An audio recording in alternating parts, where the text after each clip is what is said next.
তাদের কাছ থেকে 67 পিস ইয়াবা সহ গ্রেপ্তার করে এবং 14,000 মাদক বিক্রির নগদ টাকা উদ্ধার করে। রূপগঞ্জ থানা পুলিশের যে টিমগুলো আছে এগুলো মাদক, সন্ত্রাস, চাঁদাবাজি এবং বিভিন্ন অপরাধমূলক যারা কর্মকাণ্ড পরিচালনা করে তাদের গ্রেপ্তার অভিযান পরিচালনা করার জন্য আমাদের নিয়মিত টহল এবং এছাড়া বিশেষ কিছু টিম কাজ করে।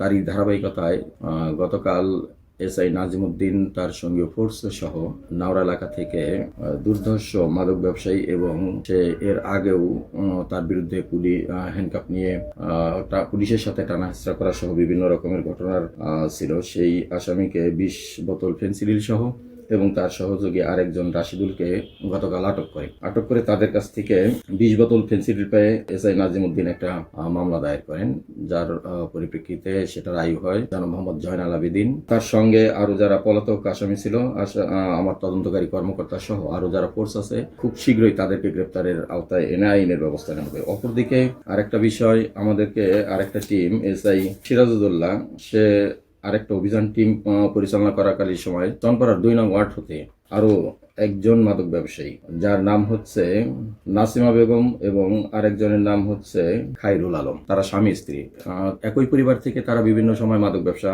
কার্যক্রম পরিচালনা করে। তাদের লিডিং হিসেবে যে সমস্ত আসামি আমরা নাম পেয়েছি সেটা তদন্তের সাথে আমরা প্রকাশ করব না, তাদেরকে আমরা আইনের আওতায় নিয়ে আসব।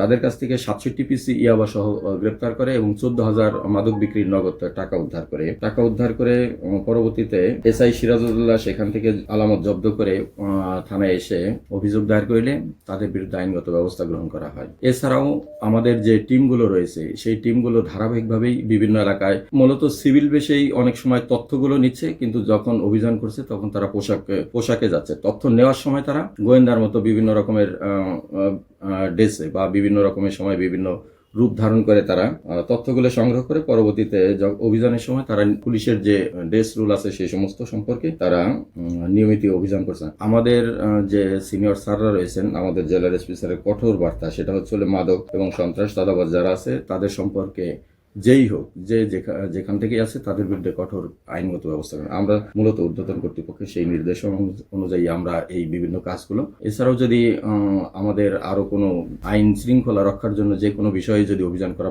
প্রয়োজন সেই বিষয়গুলো আমরা তৎপর রয়েছি। আশা করি যে মোটামুটি রূপগঞ্জের যে সমস্ত ধারাবাহিকতা রয়েছে আমাদের অভিযান টিম, আমরা মোটামুটি আইন শৃঙ্খলা আমাদের নিয়ন্ত্রণে আছে এবং এটা থাকবে বলে বিশ্বাস। হ্যাঁ, এগুলো আমাদের ওই যে গোয়েন্দা নজরদারি রয়েছে, আমরা তাদের সম্পর্কে তথ্য নিছি।